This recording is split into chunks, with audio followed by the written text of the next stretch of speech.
बिल्कुल।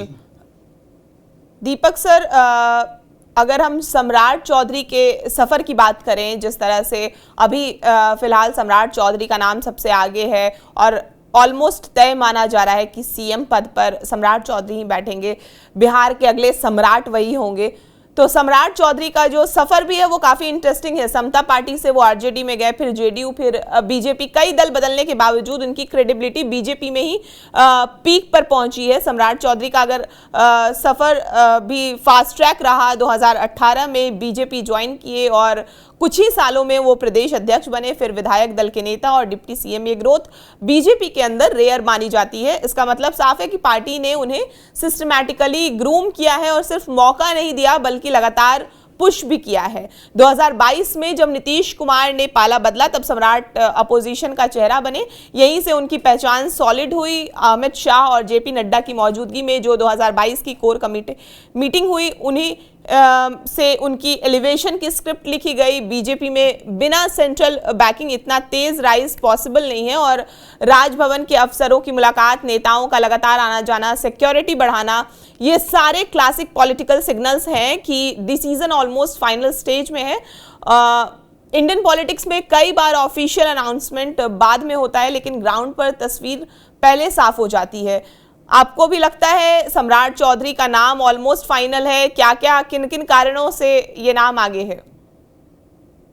आपने सही कहा। सम्राट चौधरी को जिस तरह से एलिवेट किया गया, जिस तरह से ऊपर बढ़ाया गया, ये शुरू से बढ़ाया गया। कारण क्या था?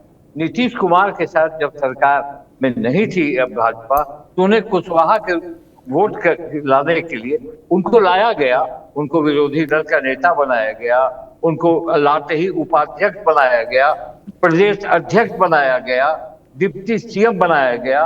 और जब दोनों एक हो गए, उस समय तो नीतीश कुमार के काट के रूप में लाया गया था इनको। नीतीश कुमार के लोग उसके वोट में थोड़ा सेंधमारी होगा और थोड़ा ये कुछ कर लेंगे, मसला ये था। और जबकि सम्राट चौधरी तो 1990 से अपनी राजनीतिक सफर शुरू किया है उन्होंने। लालू के पाठशाला के वो निकले हुए नेता हैं, वो जो हो। मगर आप लोगों ने देखा कि जो नाम चल रहा था, वो नाम, बहुत नाम चल रहे थे, मगर कहीं ना कहीं गृह मंत्री ने उनको बहुत, पता नहीं उनमें कुछ दिखा।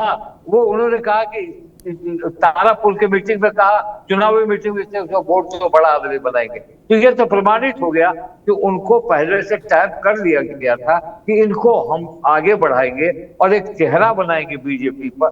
क्योंकि देखिए, बीजेपी में कोई बड़ा चेहरा नहीं बन पाया अभी तक। सुशील मोदी से लेकर अगर अभी तक देखा जाए तो वो चेहरा नहीं बन पाया जो अपने वोटों को संतुलित रखे, अपने वोटों के चलते कास्ट फैक्टर का सही हो, उनकी पॉपुलैरिटी हो, ये सारी चीज कुछ नहीं था। तो कहीं ना कहीं तीन पार्टियों से गुजर कर जब बीजेपी में आए, उन्हें दिखा होगा कि भाई ये आदमी। और दूसरी बात कि तेजस्वी यादव की भाषा में बोल देने का इनमें वो गुण है कि तेजस्वी अगर 8 बोलेंगे तो ये 10 बोलेगी, काउंटर करने की बात। तो बीजेपी ने इनको चुना।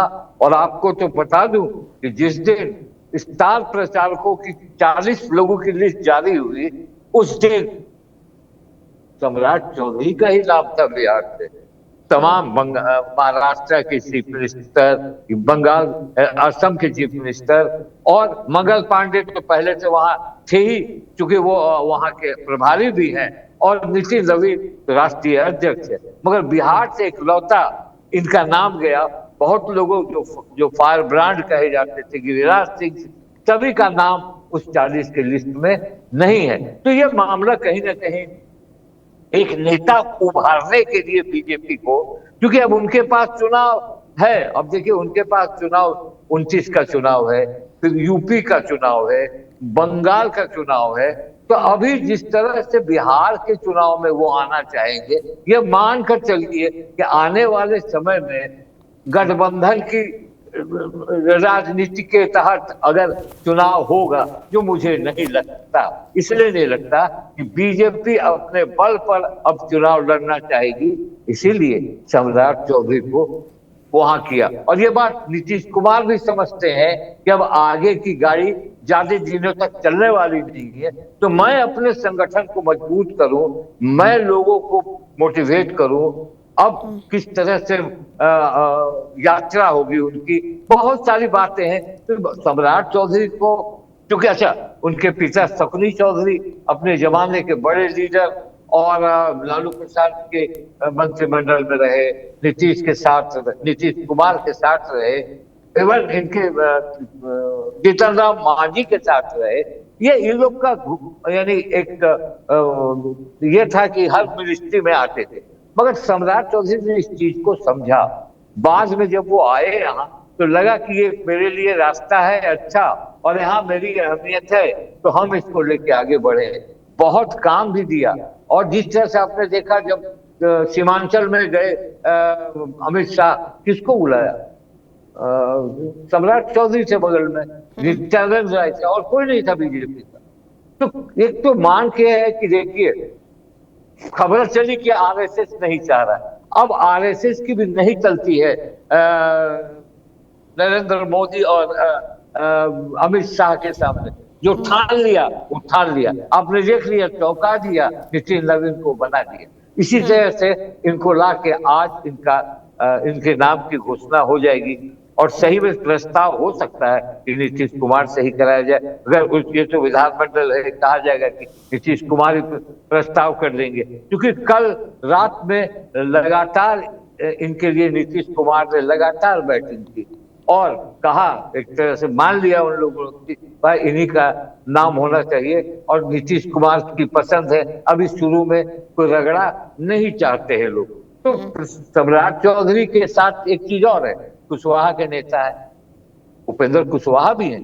देखिए बीजेपी ने तरीके से काम किया, उपेंद्र कुशवाहा को अपने टिकट पर राज्यसभा भेजा। ये नहीं हो कि उनको अपने टिकट पर राज्यसभा भेजा, भाजपा के टिकट पर राज्यसभा गए। और बेटा दीपक प्रकाश एमएलसी बनेगा मंगल पांडे की जगह पर। तो कहीं ना कहीं चेक एंड बैलेंस की भी स्थिति बीजेपी कर रही है। और उपेंद्र कुशवाहा बड़े नेता हैं कुशवाहा के। मैं ये नहीं कहता कि सम्राट चौधरी अब बड़े होंगे, क्योंकि अब उनके पास एक शक्ति हो गई और आगे जाने की अब उनमें एक धारा की ओर बढ़ेंगे। तो बीजेपी की नजर लौह कुश पर है, और नीतीश कुमार लौह कुश के निर्माता है, जिसको कहा जाए कि जब से वो कुर्मी बिल्कुल